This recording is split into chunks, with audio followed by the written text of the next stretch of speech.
श्री शिवाय नमस्तुभ्यम। दोस्तों, हमारे चैनल संत गुरु ज्ञान में आप सभी का स्वागत है। तो आज हम परम पूज्य पंडित प्रदीप मिश्रा जी की कथा का श्रवण करके निर्जला एकादशी व एकादशी व्रत के कुछ नियम व उपाय आपके साथ शेयर कर रहे हैं। तो आइए जानते हैं उन नियमों के बारे में। निर्जला एकादशी को बहुत ही महत्वपूर्ण माना जाता है, क्योंकि निर्जला एकादशी का व्रत करने से हमारे जीवन में किए गए सभी पाप क्षण भर में ही नष्ट हो जाते हैं। जैसे सूखी घास में एक अग्नि का तिनका दिखाने से सारी घास जलकर नष्ट हो जाती है, इसी प्रकार हमारे सारे पाप निर्जला एकादशी का व्रत करने मात्र से ही समाप्त हो जाते हैं। तो इसमें सबसे पहला तो निर्जला एकादशी का सबसे पहला नियम, निर्जला एकादशी व्रत से एक दिन पहले अपने मन में भक्ति का संचार कर लें। जैसे एकादशी का जब व्रत आप करें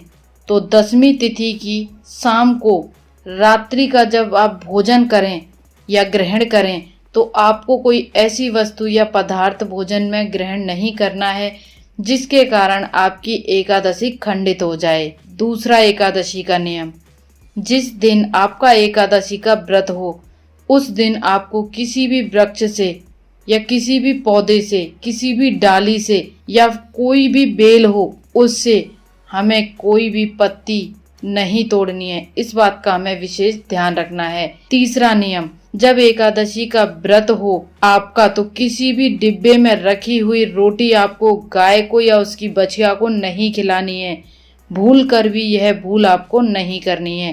प्रयास करना कि थोड़ा सा कोई फलाहार, कोई फल, सेब, केला, चीकू, पपीता, अंगूर जो भी हो, थोड़ा सा फलाहार आप गाय को अवश्य खिलाएं। इस बात का जरूर प्रयास कीजिएगा। अपना खाना खाने से पहले आपको यह गाय को खिलाना है। एकादशी का चौथा नियम, एकादशी व्रत के दिन अगर हो सके तो दिन भर या 1008 बार या 108 बार ओम नमो भगवते वासुदेवाय का जाप करें, या जो भी आपका गुरु मंत्र हो उसका जाप करें, या आपके हृदय में जो भी मंत्र समाहित हो, जैसे ओम नमः शिवाय, श्री शिवाय नमस्तुभ्यम, सीताराम सीताराम, राम राम, हरे हरे का भजन आपको करना है। पूरे दिल से आपको भगवान का भजन करना है, या जितना भी आप कर सकें, दिन में 1 बार, दिन में 4 बार, रात्रि में जागकर आपको जितना भी समय मिले उस समय में आपको भगवान का भजन अवश्य ही करना चाहिए। एकादशी का 5वां नियम, जिस दिन एकादशी का व्रत हो या कोई भी व्रत हो, प्रयास करना चाहिए कि हमें किसी निंदक से बात नहीं करनी चाहिए और ना ही स्वयं किसी दूसरे की निंदा करनी चाहिए।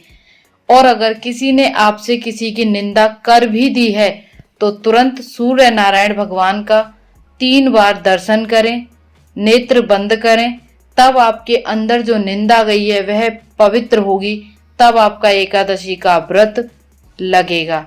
भूल कर भी एकादशी वाले दिन किसी की भी निंदा ना करें और ना ही निंदा सुने। एकादशी का 6वां नियम, भूल कर भी एकादशी के दिन किसी की या किसी जीव जंतु की हत्या ना करें, किसी को कष्ट ना पहुंचाएं। एकादशी का 7वां नियम, एकादशी का व्रत जब भी करें तो द्वादशी से जुड़ी हुई एकादशी का व्रत करें।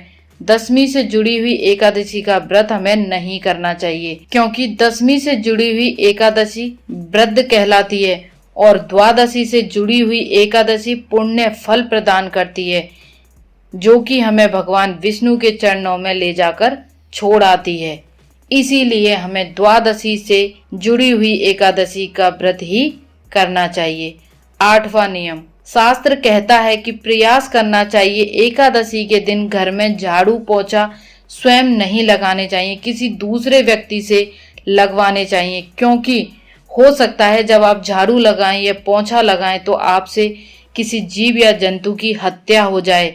हिंदू धर्म में इतने व्रत होते हैं, लेकिन सभी व्रतों में मात्र एकादशी का व्रत ऐसा होता है जिसका उद्यापन आप शुरुआत की पहली एकादशी पर भी कर सकते हैं। ये जरूरी नहीं है कि 26 एकादशी पूरी हो तभी उद्यापन करें, या तो पहली एकादशी पर या 26वीं एकादशी पर, लेकिन उद्यापन जरूर करना चाहिए। अगर आपकी उम्र अभी शेष है, आपको लगता है कि हमारा जीवन अभी बाकी है, तो दोस्तों पूरी एकादशी हमें करनी चाहिए, उसके बाद ही हमें उद्यापन करना चाहिए।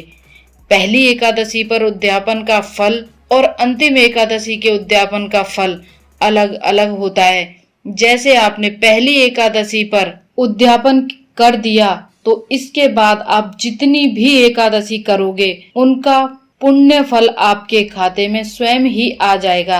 एकादशी का उद्यापन सबसे बड़े महीने में माघ शुक्ल यानी माह का जो महीना होता है उसमें शुक्ल पक्ष की एकादशी के दिन ही करना चाहिए। इस बात का हमें विशेष ध्यान रखना है और इस बात का हमें प्रयास भी अवश्य करना चाहिए। अत्यंत ही शुभ फल देने वाला होता है। जैसे आपने 7 रख ली, जैसे 7, 10, 11, 21 या 26 व्रत आपके जब पूरे हो जाएं तो ज्यादा अच्छा होता है। इस दिन उद्यापन हमें अवश्य करना चाहिए। चतुर्मास, ये जो 4 महीने होते हैं, इनमें हमें एकादशी का उद्यापन नहीं करना चाहिए। जैसे सावन, भादो, क्वार, कार्तिक, इनमें भगवान शयन करते हैं। इन चतुर्मास में हमें एकादशी व्रत का उद्यापन बिल्कुल भी नहीं करना चाहिए। लेकिन जब एकादशी का उद्यापन किया जाता है तो इसमें सबसे आवश्यक जो होता है वह 24 तरह के नैवेद्य होता है। नैवेद्य का मतलब होता है कि 24 तरह का भोजन, फलाहार नहीं। भोजन में आप चाहे जो भी बना सकते हो, हलवा, पूरी, कोमरी, मिठाई, सब्जी, जो भी हो आप वह सब बना सकते हो, लेकिन भोजन 24 प्रकार का होना चाहिए। परंतु कुछ लोग क्या करते हैं, खोपरा पाक बना लेते हैं, उसे ही 24 जगह पर रख देते हैं और व्रत का उद्यापन कर देते हैं। हमें ऐसा नहीं करना है, इससे हमारा व्रत का उद्यापन पूर्ण नहीं माना जाता है। हमें अलग अलग प्रकार का ही भोजन बनाना है और एकादशी के दिन 24 तरह का भोजन बनाकर भगवान की पूजा अर्चना की पूरी तैयारी कर मंडप आदि बनवाकर, विधान ब्राह्मण को बुलाकर, कर्मकांडी ब्राह्मण को बुलाकर, जिन्होंने भगवत सेवा में एकादशी का उद्यापन किया है, उस विधान ब्राह्मण के चरणों में प्रणाम करके उनसे एकादशी का पूजन करवाइए। उस मंडप का पूजन करवाकर वहां हवन हमें द्वादशी वाले दिन कराना है। एकादशी के दिन हमें हवन नहीं कराना है। एकादशी का जो हवन होता है वह द्वादशी के दिन किया जाता है। लक्ष्मी प्राप्ति के लिए आप उपाय क्या कर सकते हैं? निर्जला एकादशी का व्रत करने से हमें 2 प्रकार के धन की प्राप्ति होती है। एक, जिस धन से हमारा जीवन या संसार का पोषण होता है वह मरने के बाद हमारा साथ छोड़ देता है। दूसरा, आध्यात्मिक धन, जो कि मरने के बाद भी परलोक तक हमारा साथ देता है। इसलिए निर्जला एकादशी का व्रत हमें अवश्य करना चाहिए। क्रोध नहीं करना चाहिए, काम को जीतना चाहिए, पृथ्वी पर शयन करना चाहिए। अगर हो सके तो रात्रि को जागरण कर भगवान का भजन करना चाहिए। तो दोस्तों, अगर आपको हमारी वीडियो पसंद आई है तो प्लीज हमारी वीडियो को लाइक करें, चैनल को सब्सक्राइब करें और बेल आइकन को प्रेस करें। तो मिलते हैं अगली वीडियो में एक नए उपाय के साथ।